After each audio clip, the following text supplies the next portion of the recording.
your boy Lonzo Ball, your man that's going to bring King James to Los Angeles, he's a bust. No, he's not a bust. He's struggling. By the way, you know what he did after that game last night? This is why he's not a bust.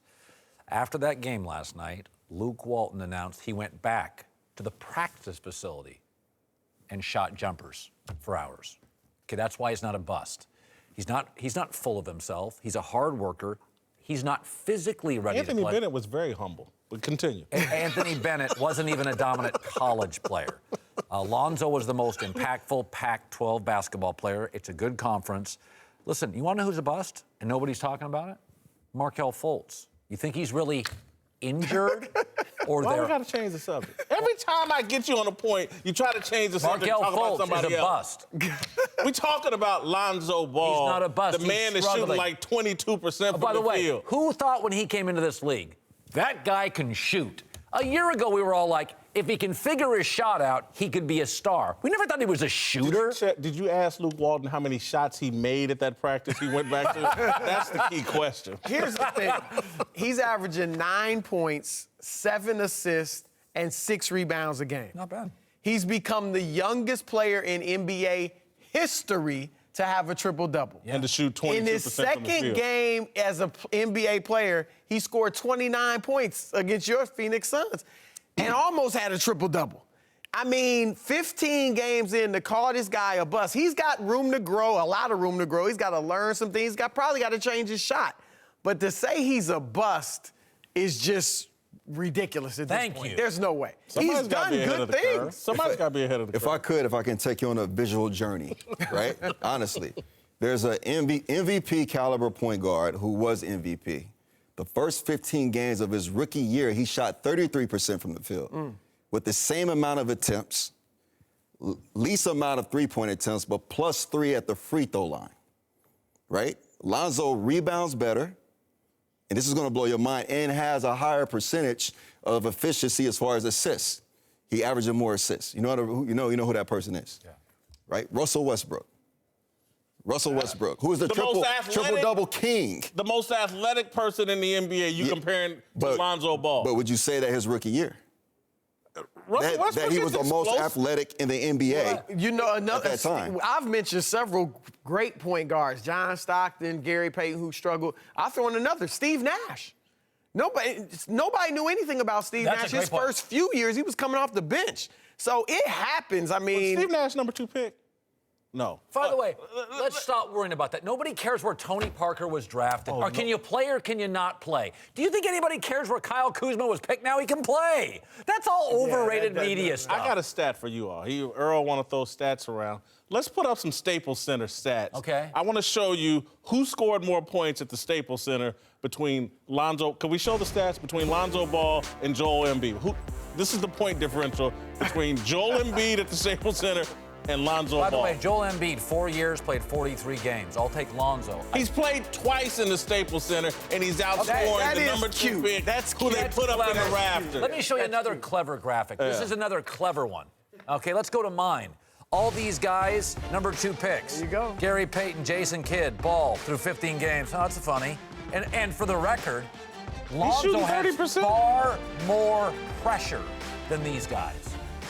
These are all-time players. You know what those 2 guys on the left can do? What? Play defense. You know what that guy on the right can do? He can't play defense. Okay, you want to know what those 2 guys on the left played in an era where defense was demanded? There's no hand check now. Nobody can stop anybody. It's a 3-point shooting league. I don't have a stat sheet chart that we can put up. But can we just talk about, this is good, the 78 points versus the 52. I want to know how many games did Embiid play in his rookie year? Oh, that's interesting.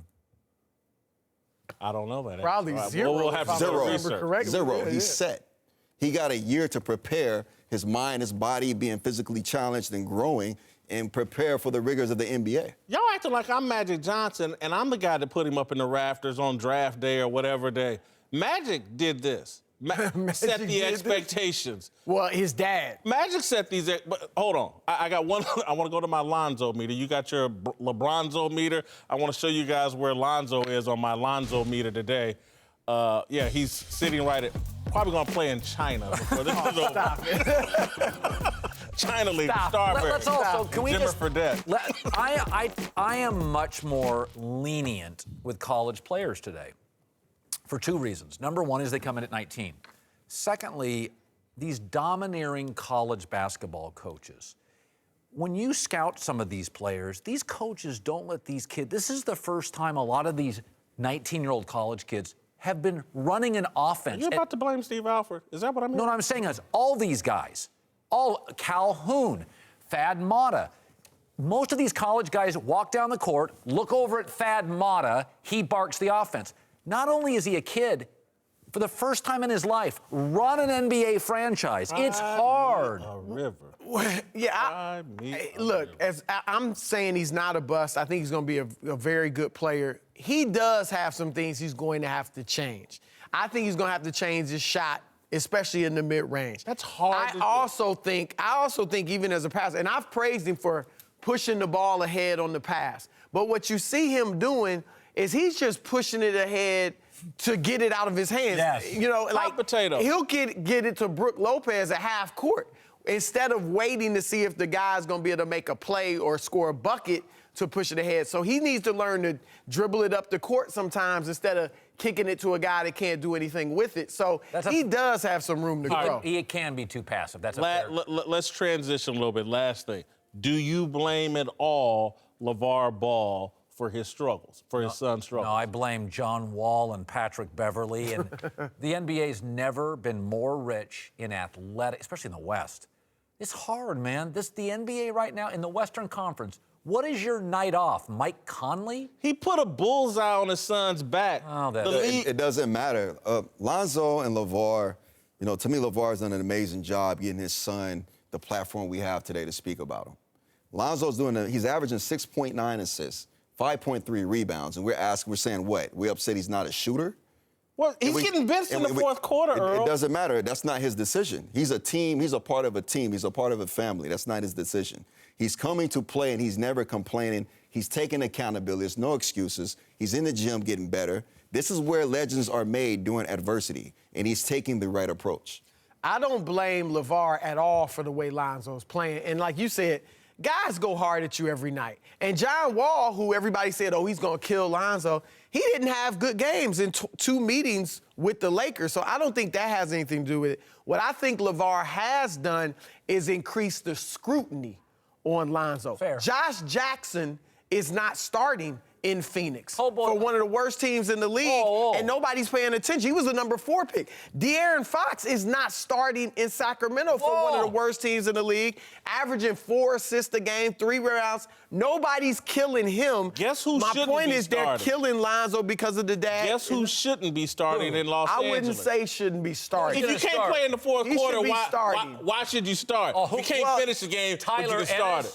Clarkson's not a point guard. I admit, late in games, they look better with Clarkson just because he makes things happen. Yeah. Lonzo's been passive, And Corey Brewer's but a good Lonzo should be defensive player. starting right now. By the way, that was pretty good by him. Do you know Josh Jackson not starting? Nobody's paying attention to that. I kind of knew that, but I don't want to throw that out there. I look kind of bitter if I throw that out there, right? But I think Lonzo's a superstar. Woo! Superstar.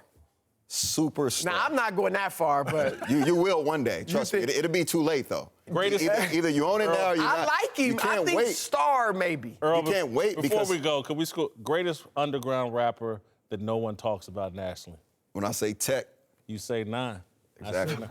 Do you trust the Sixers are here to stay? No, Joel Embiid's health is a concern. 43 games in 43 years, never played back-to-back. Minutes provisions last year. When big guys get hurt, they don't get healthier over time. I hope he's an engaging kid and he's talented, but do I think he's going to play 80 games this year, 70 games? I don't. All right, well, let's reconfigure the question then, because I hate to talk about guys getting injured. Right. If he's able to stay healthy, I say, hell yeah, they're here to stay.